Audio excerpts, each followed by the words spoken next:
And the new book. Let's talk about the new book. Now, I was shocked by this. I wasn't expecting it. For anyone who hasn't read it, Clifford's Knockout Kiss is the new book. It's I didn't expect this, Clifford. It hit me from the side. From a down and out to finding love. It was amazing. Well, that's not the right one. Sorry, Tom, I got the wrong one. It must be this one. The Big Cat's Guide to Fixing Stuff. This was your DIY book that you've put out there to be. Yeah, I don't know how you fix things with boxing gloves on, but that's not the right one, Tom. It must be this one then. Clifford rides a bike, and you did. That's it a cool so well. Cliffords there, though. I like all of them. I can't believe this book's so thick on about you riding a bike. I mean, it really goes into details. Ladies and gentlemen, coming to you from somewhere in New Zealand, it's the YouTube show with Dave Benson. Hey, welcome back. Welcome back to the Dave Benson Show, the #1 independent talk show on the planet. Thank you for watching, thank you for being here, and thank you for pressing whatever mysterious combination of buttons, links, and back arrows that led you here. Now, some of you came from YouTube.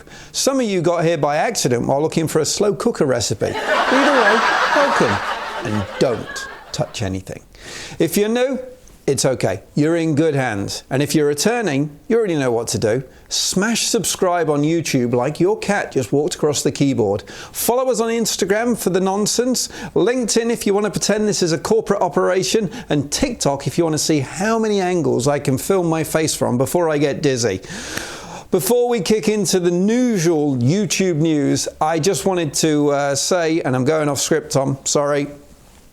Stephen Colbert. It was announced a couple of weeks ago that Stephen Colbert and his show is being cancelled. For whatever reason they give as to why that's happening, I just want to say it's a huge tragedy. He is an inspiration to the talk show.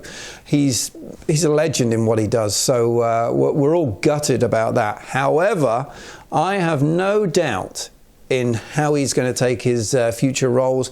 He is going to just be an absolute legend, and if he takes his show to YouTube, we should all be worried from what I do, because he's going to absolutely kill it. So good luck to you, Stephen, and very sorry to hear. Now, let's get on to the YouTube news. YouTube officially retired the trending tab. That's right, it's gone. They have replaced it with personalized AI charts. So instead of viral videos, I now get suggested clips like top 10 ways to overthink your day. Thanks, Robot. Really appreciate that. The AI slop crackdown is in full swing. Creators who upload spammy, repetitive content are now being demonetized. So if your entire channel is AI, voices narrated, conspiracy threads over static, YouTube's coming for you. Big tech leaders raise concerns over deep fakes and bot content flooding the platform. Great. Now I'm competed with holograms and clones. The title A/B testing just launched, so now I can try Watch This Now as a title versus I Need Validation. Spoiler, guilt works better than marketing. AI music generators are officially live, so if you hear elevator jazz behind this show,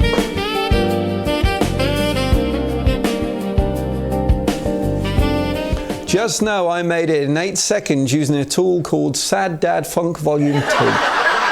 AI-powered search carousels are rolling out to the platform. Now YouTube previews videos moments before you even click, which is great because commitment is scary.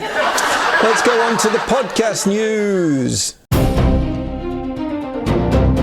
Irish power couple Carl and Aisling Mullen launched How Are You, Love? On July 21st, a light-hearted podcast about parenting, marriage, and Irish chaos. Feels like my house, minus the accent and slightly more tea.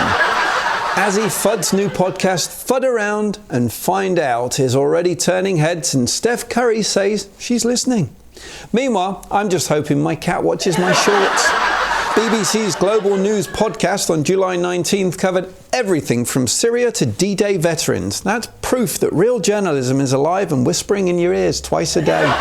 NBC Nightly News podcast reported a nightclub crash, a deadly explosion, and the weather's trying to kill us. all before bedtime. Thanks, NBC. And the Daily NYT is still keeping everyone updated on policy, politics, and why we're all quietly spiraling out of control. It's time to stop stalling and start talking, because tonight's guests bring brains, brawn, and brilliance. First up, we've got Clifford Starks, an MMA Hall of Famer, mindset coach, and living proof that success doesn't come from shortcuts.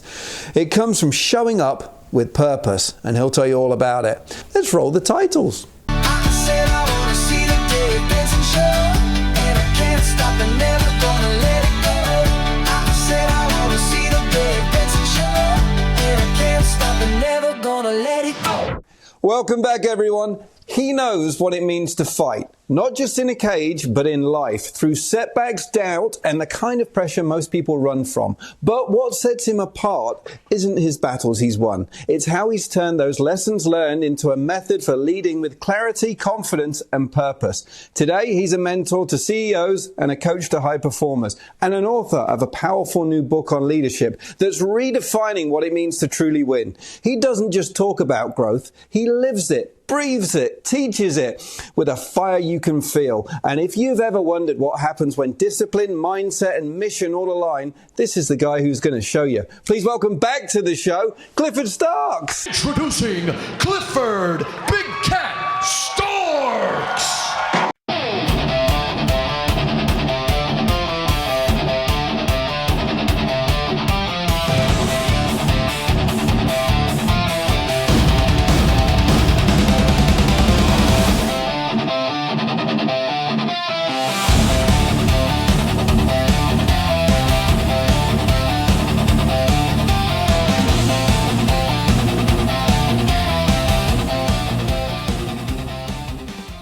Good morning, everybody. Can the subconscious mind change physical appearance?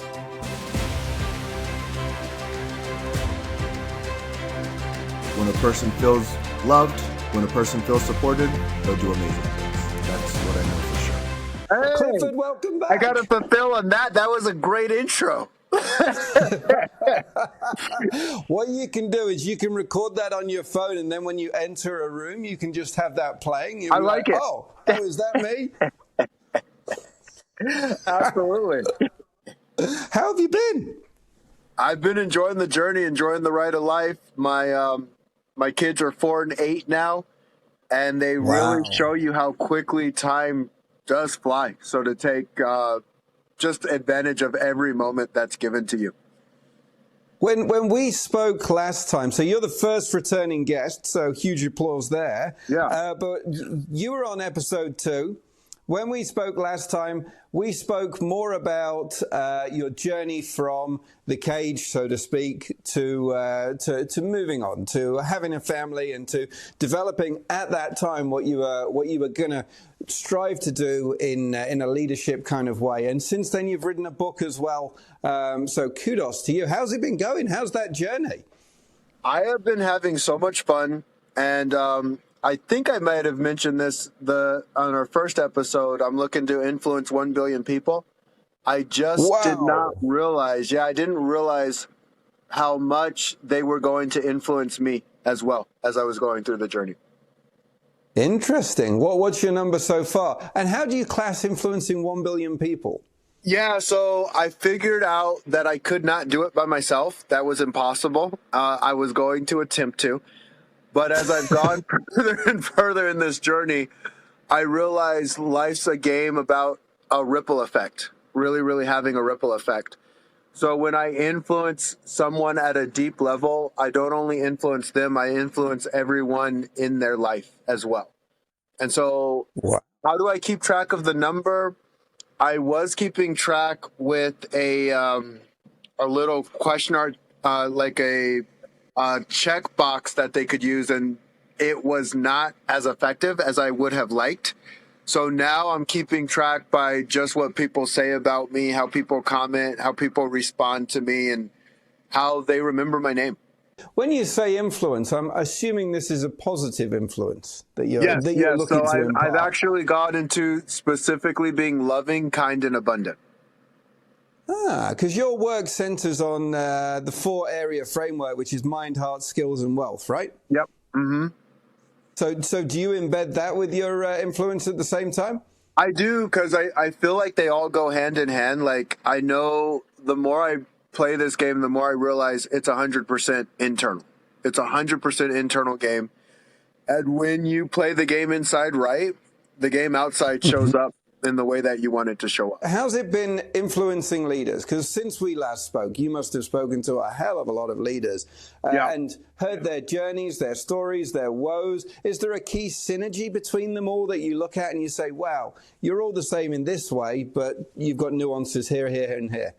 Yeah. You know, the one thing that I notice pretty consistently is they are about growth. And so, for instance, when you say, I don't just say it, I practice it and I live it. You can say things, but if you don't actually take action on those things, they'll never exist. You know, you can believe in yourself in your head as much as you want to believe in yourself, but if there's no action that occurs, you never build new levels of confidence. You never build new levels of action taking.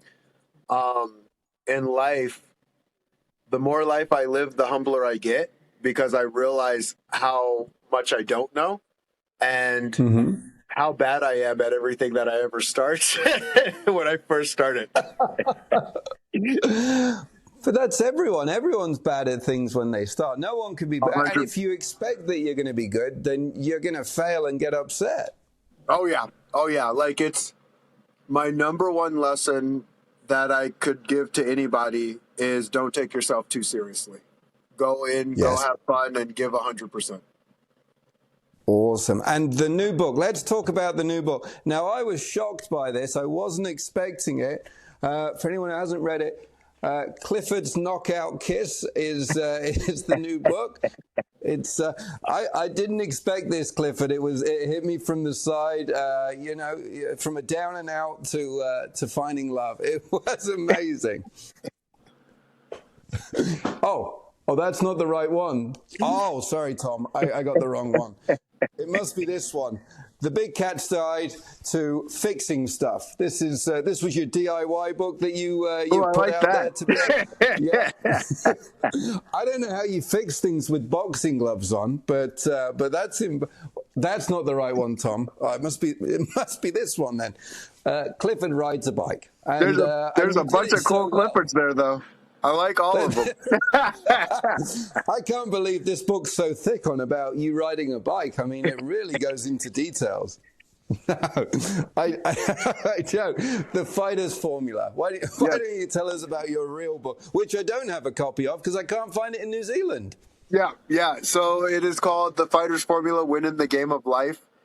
And it's strategies that I've learned and I continue to refine day in and day out. It has supported me as an entrepreneur, as a business person, as a professional fighter, and as an overweight kid who wanted to get in shape. What was the inspiration behind writing it? Was it just that you had so many lessons that you wanted to get out? Is this just part one because you keep saying that you're learning?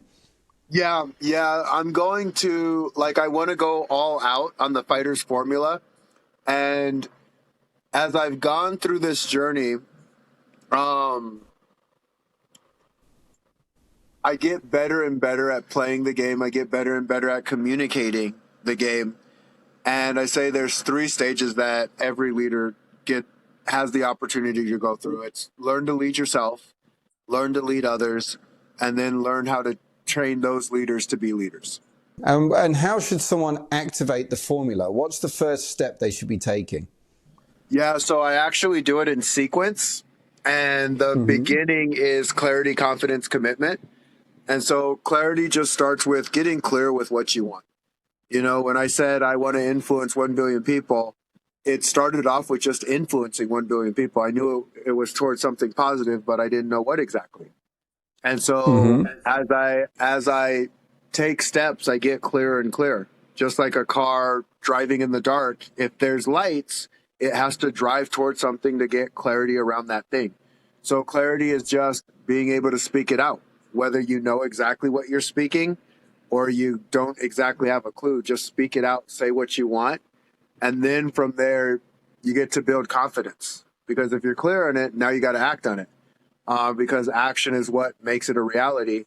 And from that acting, enough acting on something will get you committed to it. And you've also been doing quite a bit of public speaking recently as well. How's that going? Really well. That's actually what helped me with the Fighters Formula, because the first time, like I said, I suck at things when I first start. Well, in public speaking, I sucked at that too. And I went out, I had a coach. The coach was helping me through it. But whenever you do something the first time, it just doesn't go to plan. Like, you think you're going to do better than you did, and you learn lessons. And I learned that I had to refine my message. I had to clarify it more. I had to make it tighter. I had to give people actionable, practical steps that they could use so that they could actually take a step forward and create the life that they wanted to create. When you say you suck, how do you mean? Like, were people disengaged from what you were saying? Were you nervous and stuttering? Like, what was sucking in your mind? So sucking was, there wasn't complete clarity on what action to take. They felt good. They were inspired by it. And I think in life, they call it transitions. I like to call it expansion, because you're always getting better. You're always expanding. The reason I wasn't that nervous was because I've been punched in the face, and I've been in rooms full of people doing my thing. So that wasn't that scary to me. It was actually really invigorating to me, because I like being around audiences of people, but it didn't start out that way. You know, I remember the first time I wrestled, and I had to wear that really tight singlet, and that was kind of embarrassing. Getting ready to go in front of a bunch of people with a singlet on. Oh, but you did it and you overcame it. And then the second time you do it, it's less embarrassing. It's probably still, I mean, that's a key thing, right? People think that the first time they do something and they get over it, that's it from then on. But it's not. It's a mind shift. Like, the next time you do it, you'll still be embarrassed and you'll still feel like you're not ready. And it keeps going. Yeah. You gotta, like, the best thing that I could say,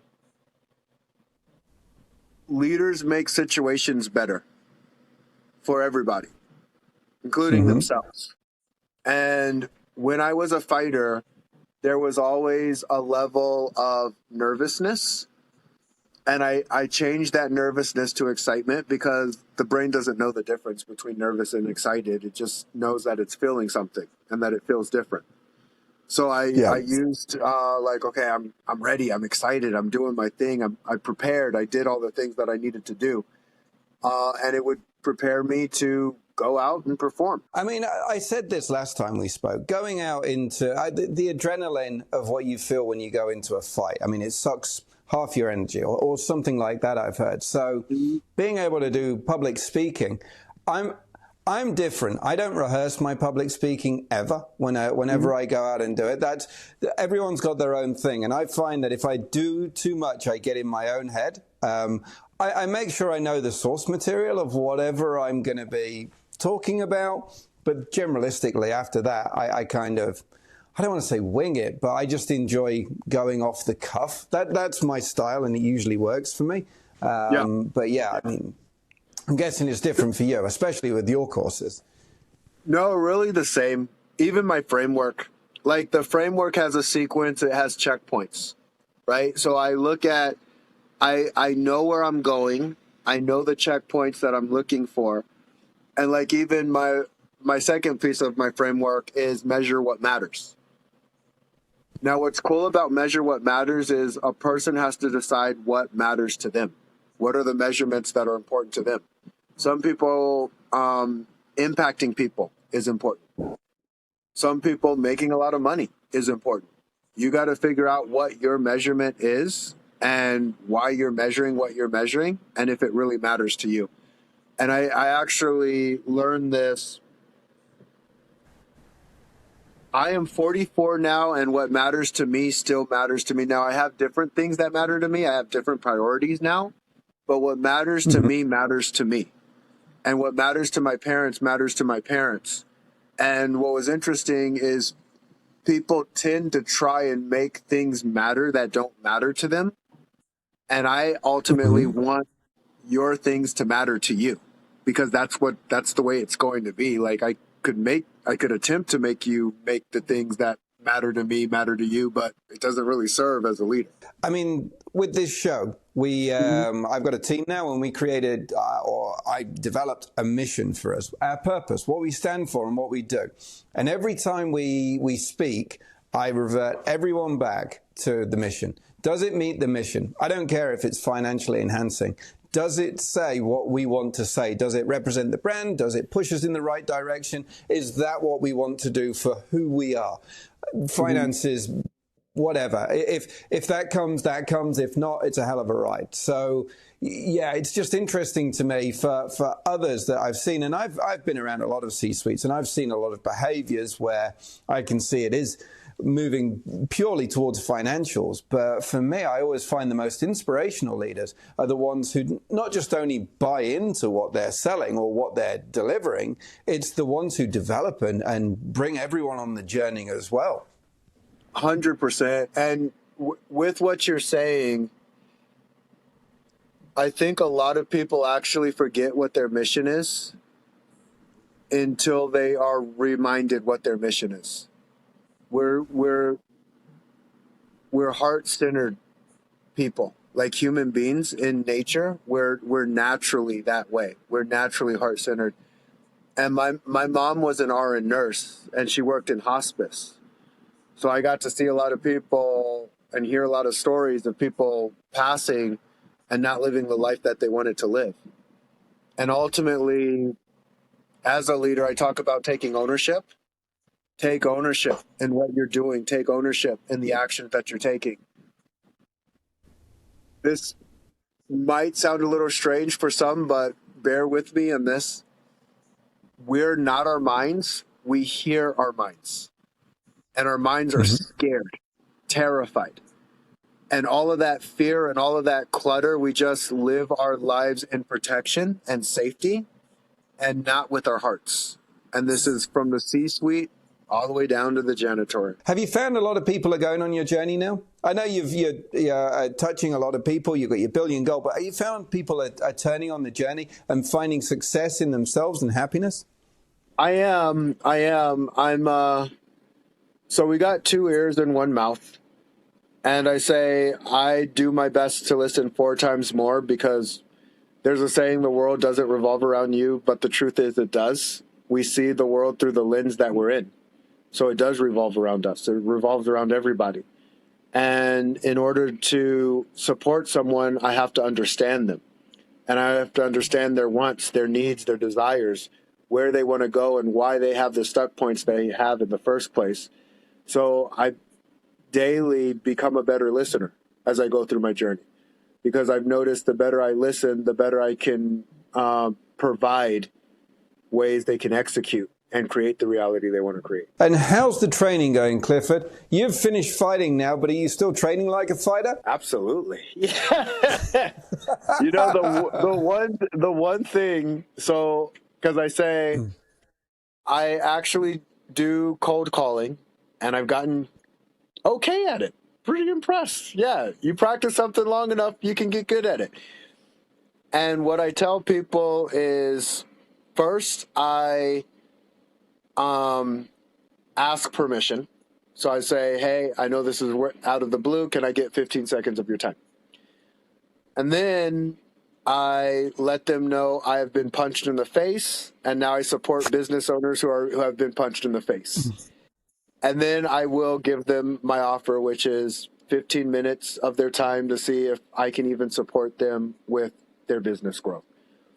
And what I gathered from that is, in life, you're always going to get punched in the face if you're going after something. If you're going to go for what you want to go for, the training never stops. You're always going into an arena. Now, in the physical sense, am I going in the arena? Yes, I do my jiu-jitsu. I'm not looking to get punched as much. Like, I look at this face, like, I don't want to get punched too much. But I will do my training. I do my grappling. I'm happy to say I'm 44. I'm feeling healthy. I feel good, because I did a really good job of taking care of my body. and I'm always looking to train my mind, which is our most important. It's a critical piece, because if we have our mind, we always have a chance. You know, I was thinking about you, Clifford, this morning. I got up. It's winter in New Zealand. It's cold, it's dark, it's wet. So I got up, as I do every day, at 5:30 a.m., and like I was warm in bed, and my wife was there, and then my little 6-year-old came and got into bed, and I was like, man, I could honestly just go to sleep for another hour. But I was like, that class starts in 15 minutes and it ain't going to stop. And I was like, and I'm speaking to Clifford today, and I would feel like a fraud if I didn't go to the gym before I came to speak to him. So I got my ass up and went. That's an influencer right there. Closer with my 1 billion. Yes. Influence. And I told people at the gym, I was like, I'm only here. I'm tired today. I'm only here because Clifford's coming on the show. And, I love that. And there's like 3 things that happen and occur for shift or change. Monkey see, monkey do. So whatever we see, we're going to be more inclined to be like. And then there is the consistency. If we do something enough times, it becomes a habit. And then there is, they can call it transformation or trauma, because I've seen both work. Trauma will move someone, and transformation will move someone. And so it's like, okay, what do we want to be moved towards? What do we want to be moved towards in our life? What do we want to create? What's next for you? What can we expect upcoming from Clifford Starks in the next 12 months? Yeah, so these next 100 days, I'm going to be promoting the book pretty consistently. And I want to speak on stages. So I'm going to be focusing on speaking on stages and really supporting entrepreneurs and business owners. I love it. Well, in the art of promoting your book, for anyone, where do you want your promotions to go? You can pick anywhere on the screen right now, Clifford. All 4 spots like an octagon. Actually, 5 to 8, get the quarters too. We are going to put Clifford's books all the way around the edge. There's only one. It'll go all the way around, so you won't miss it. The links and the details will be in the comments, and we'll make sure that we get all of those out to you. Keep watching. We'll be back right after these messages.